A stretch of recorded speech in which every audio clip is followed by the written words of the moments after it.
네, 시청자 여러분, 구독자 여러분 안녕하십니까? 그리고 100원, 200원 후원해 주시는 후원자 여러분들께 감사의 말씀드리면서 오늘도 방송을 시작하기에 앞서 가지고 좀 이렇게 구독을 한 번만 눌러 주시고 가시면 너무나도 이제 감사하겠습니다. 오늘 제가 이제 문득 이제 생각나서 방송을 하는 것이, 북한이 지금 들떴어요. 들떴다는 게 이제 뭐냐면 이렇게 보셔야 됩니다. 과거에는 전투를 할 수 있는 함정과 정보를 수집하는 기능을 가진 함정이 따로 놀았다면 오늘날에는 같이 가고 있어요. 그게 이제 대표적으로 고대 그리스 신화에서 따온 이지스 방패의 이름을 가져와 가지고 이지스함이라고 이제 부르는데, 우리나라 같은 경우에 세종대왕함을 비롯해 가지고 이지스함이 몇 척 있습니다. 그래서 이제 활발하게 이제 돌아다니면서 또 이렇게 이지스 구축함 뭐 이런 등등을 또 추가적으로 이제 건조를 하고 있죠. 국방 계획에 따라 가지고. 그런데 이제 북한에서 자기들의 발표에 따르면 첫 번째 이지스함 한 5,000톤급, 실제로는 5,000톤급이 좀 더 돼 보이는데 5,000톤급의 이지스 구축함을 일본에 이제 진수를 했다. 그래서 이제 채현함이라고 이름을 붙였다, 이렇게 되어지고 있는데, 북한에서는 아무래도 이제 자기네 역사의 우월성에 대해서 이야기를 해야 되기 때문에 자기들이 얘기를 하는 빨치산 혁명 원로의 이름을 많이 붙이는데 다만 이제 조금 이제 저기 한 것은, 북한의 권력 2인자로서 꾸준히 김일성을 도왔던 최용건은 마지막 순간에 후계자 문제에 있어 가지고, 후계자는 무슨 후계자냐, 그냥 소련 공산당식으로 권력이 넘어가면 되지 하는 그런 생각에서 김일성과 갈등을 빚다가 서로 소문 없이 1976년도에 죽어버렸어요. 그리고 김정일과도 좀 비판적인 그런 입장에 서 있었고, 그래서 사후에 대접을 많이 못 받고 있는데, 이번에 최용건을 건너뛰고 최현희 이름이 붙었는데, 이 최현희 누구냐? 1907년생이니까 김일성보다는 5살이 많죠. 그리고 이제 늘 김일성 집무실에 권총을 차고 들어가면서, 야 이놈들아, 내가 임마 빨치산 투쟁에 있어서는 수령님의 선배야 라고 큰 소리를 쳤던. 그런데 이 사람 같은 경우에는 일단은 빨치산 투쟁을 같이 김일성과 했는데 실제 보천보 전투에도 참여를 했고요. 그 다음에 이 사람 같은 경우는 한국전쟁 당시에 급작스럽게 사단장을 맡았다가 인천 상륙작전 이후 1956 9월 15일 날 인천 상륙작전 이후에 후퇴를 하는 과정에서 지연 전술을 펴는 데 성공해 가지고 김일성과 지도부가 도망갈 수 있도록 도와준 사람이에요. 그러니까 이제 육사단장이었던 팔로곤 출신의 방호산 장군 같은 경우에 마산 시내를 볼 수 있는 그런 산악 지역을 점령해 가지고 마산 시내에 포탄이 떨어지도록 해서 메가드 원수의 간담을 서늘케 했고, 뭐 그런 소위 팔로곤 출신들이 한국 전쟁에 맹활약할 당시에 그런 뭐라 그래야 됩니까, 빨치산 출신들은 질이 멸렬했는데 최현희가 체면을 세워준 겁니다. 체면을 세워주고, 그 다음에 56년도 8월 종파 사건 당시에 회의장에서 권총을 꺼내들고 난입해가지고 회의장을 난장판으로 만들면서 그런 그 조선 독립동맹 출신의 연안파 세력들을 누르는, 그래서 깽판을 쳐가지고 회의를 무마시키고 역습을 해가지고 이들을 일망타진할 수 있게끔 해준 김일성으로서는 아주 고마운 존재였죠. 그리고 1972년도 최고정치국 원회의에서 김정일의 후계자 등극을 강력하게 주장을 해서 김정일의 호감을 샀던, 김정일이 늘 존경하는 사람이 이제 최연이에요. 그리고 지금 북한의 이제 최고인민회의 상임위원장, 우리로 치면 국회의장에 해당되는 최용해의 아버지입니다. 최용해는 결국 그 최연이 사생활을 한 거죠. 이제 불륜을 저질러 가지고.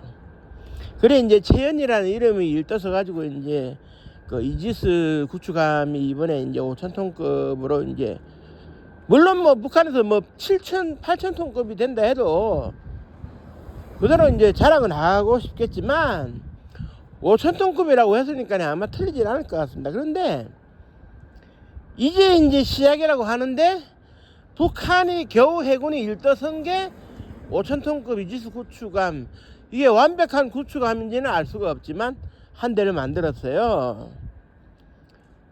전 세계적인 트렌드에 비춰보면은 이제 걸음마를 뗀 수준이에요.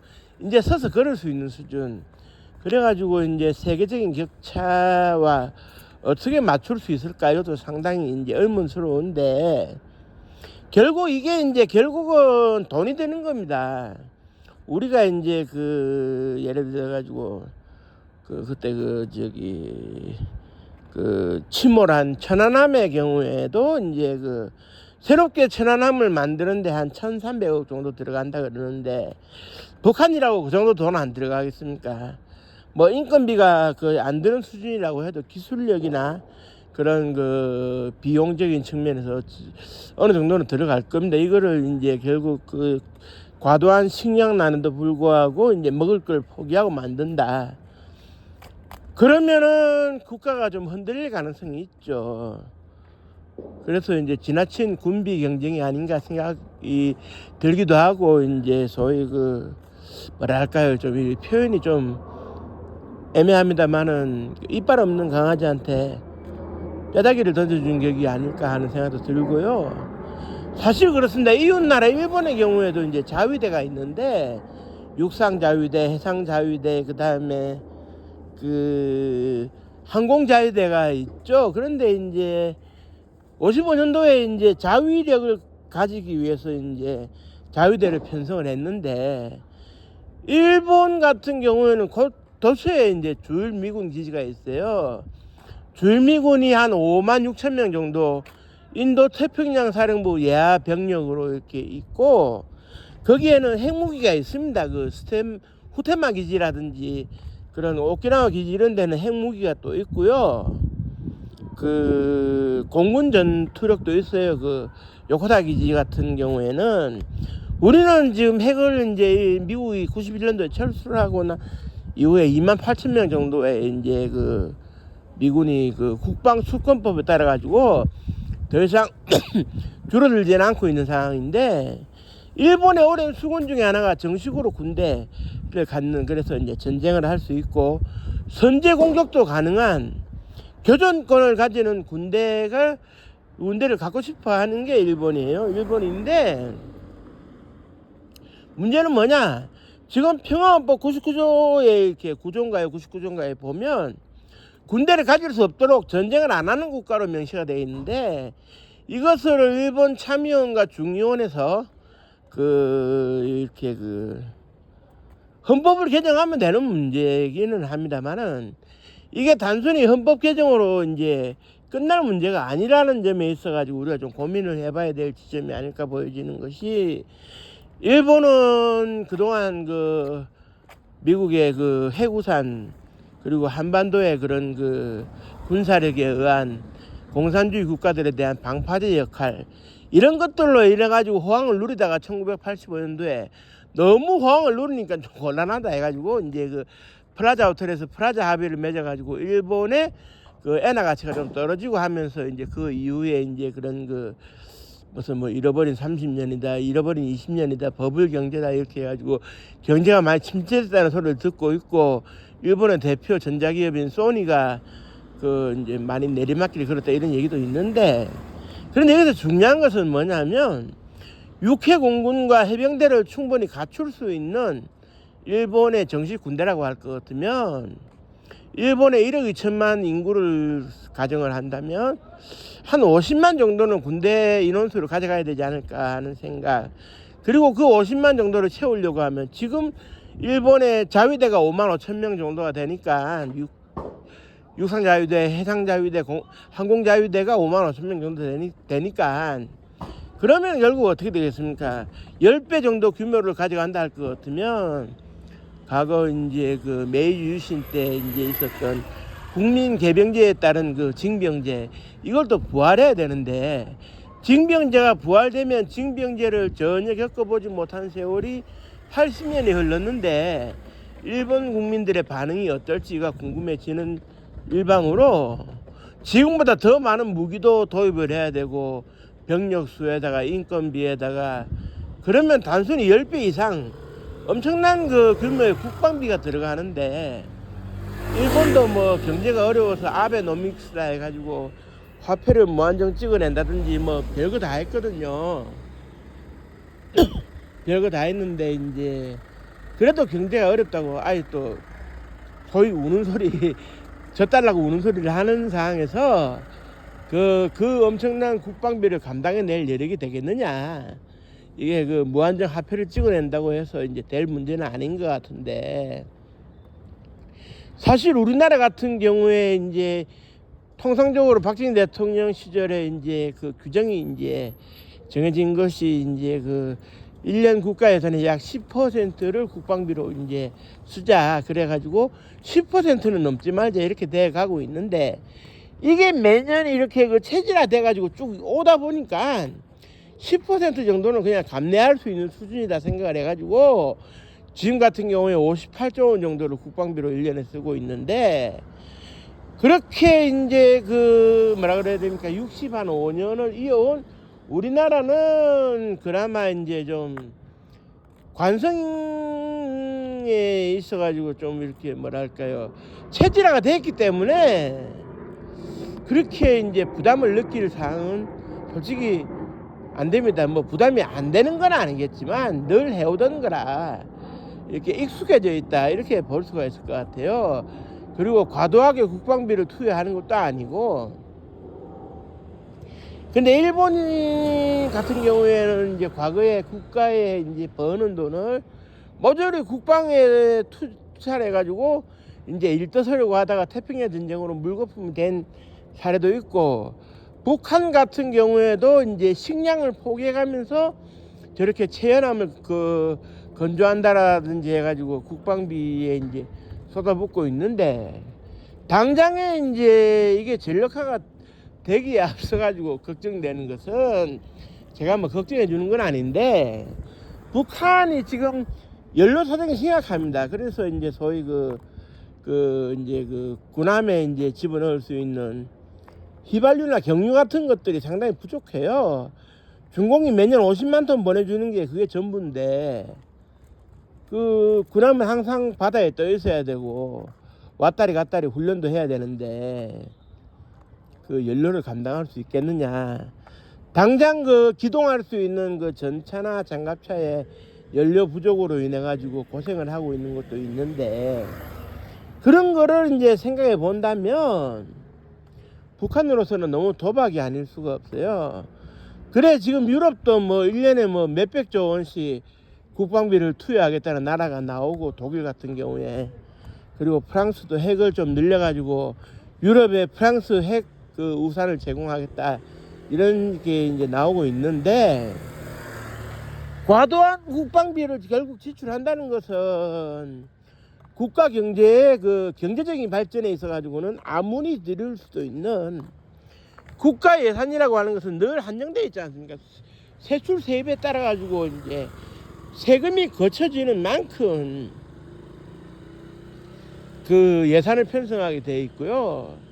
그리고 필요한 만큼만 이제 그 시장 상황에 따라서 이제 화폐를 찍어내고 금을 이제 보유하고 있게 되는 건데, 이 과도한 국방비 지출과 이렇게 그 경쟁이라고 하는 것이 좋을 리는 없어요.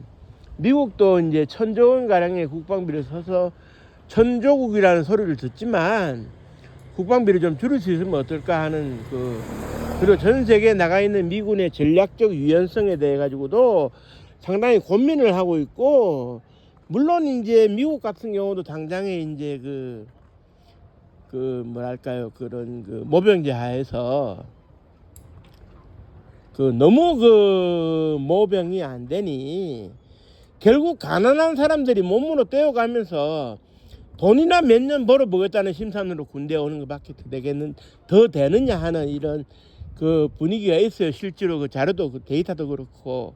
그래, 예를 들면은 미국 같은 경우에 그 유명한 프린스턴 대학교라고 해가지고 이승만 박사가 졸업한 그 대학에서 과거에 그 졸업생의 80%에서 90%가 군대를 갔던 것이 이제는 약 10%밖에 군대를 안 가는 상황. 즉 다시 말해가지고 모병이 되어지고 있는 가운데 입대하는 군인들에 보면은 대부분 뭐 가난이 이제 뒷배경이 되는 경우가 많더라고요. 그래, 우리도 이제 징병제를 1949년부터 해가지고 76년째 겨우 유지는 하고 있는데, 인구수가 줄어드니까 많은 한계 상황에 봉착을 했어요. 그런 가운데 이제 북한 같은 경우에는 기초적인 보급도 안 되면서 군대만 그냥 군복만 입혀놨기 때문에 무술 군대니까 설명이 필요 없겠습니다만은, 일본 같은 경우에 과연 군대 편제가 확정되고 정규 군대로 이제 간다고 했을 때 그만큼의 인원을 모집할 수 있겠느냐, 그만큼의 국방비를 투여할 수 있겠느냐, 일본 경제가 흔들리지 않은 상황에서 병력 수와 국방 예산이 감당 가능하겠느냐, 이런 지점이 또 고민이 되지 않을 수가 없죠. 물론 일본도 핵무기를 비롯한 비대칭 전력에 관심이 없는 건 아닌데, 하루아침에 뭘 또 하려고 하다가 탈이 날 수도 있거든요. 원래 이제 급하게 먹은 밥이 체한다는 얘기가 있듯이 모든 건 순리대로 가야 되는데, 그러니까 이제 이런 고래 싸움에 새우등 터진다고, 고래등살에 새우등 터진다고 이렇게 전 세계가 이렇게 휘청이고 있는데, 이게 경제적인 측면에서 볼 때는 상당히 이제 전 세계를 어둡게 하는 거예요. 과거 80년대 군비 축소와 군 사력 이제 축소, 이것이 화두가 되고 대탕트가 되던 시절이 있었을 때 세계 경제가 전체적으로 일떠섰는데, 이게 다시 역행하고 있어요. 그래서 이제 전차 한 대라도 더 투입을 해야 되고 미사일 하나라도 더 장착을 해야 된다, 이런 얘기가 좀 이제 나오고 있는데, 이게 결코 좋은 건 아니거든요. 좋은 건 아닌데 어느 장단에 춤을 춰야 되는지 모르겠다 할 정도로 상당히, 그래서 이 국방과 관련해 가지고는 좀 더 우리가 이제 좀 고민을 해야 되는 것이고, 군대를 갔다 온 사람이나 이제 가야 될 사람이나 모두가 고민을 해야 되는 것이죠. 국민 세금이 들어가는 문제니까. 당장에는 지금 군에서 하는 일이 없어요. 계엄 사태 후폭풍으로 인해 가지고 야외 기동훈련도 수행하기 어려울 정도로 명령권자가 사라진 상황에서 군대가 조금 이렇게 텀이 좀 생긴 시점이지만, 새 정부가 들어서면 어떤 정부든 또 국방비 증액을 해서 첨단 무기를 또 개발하고 들여오려고 할 텐데, 그러면 국민 경제가 감당이 되겠느냐 하는 이런 걱정도 듭니다. 그렇다고 한반도 주변의 안보 환경상에서 우리가 국방을 소홀히 할 수 있는 것도 아니고, 그러니까 좀 더 이렇게 실질적인 대안을 모색해야 되지 않을까 생각을 하는데요. 조금 더 새 정부의 출범과 국정 기조를 지켜보면서 제가 또 시간이 나면 또 이렇게 또 방송으로 또 읊어드리겠습니다. 지금은 그 경제가 어려운데 국방을 포기할 수도 없는 노릇이고, 참 이게 딜레마인데 이걸 잘 우리 국민들이 해결해서 일떠설 수 있도록 좀 했으면 좋겠네요. 좀 힘은 들겠지만 좀 차기 정부를 믿어보고, 자, 그 환절기에 감기 조심을 하시고요. 오늘 밤도 즐거운 월요일 밤이 되시길 바랍니다. 구독 한번 눌러주시고요. 네, 끝까지 들어주셔서 감사합니다. 고맙습니다.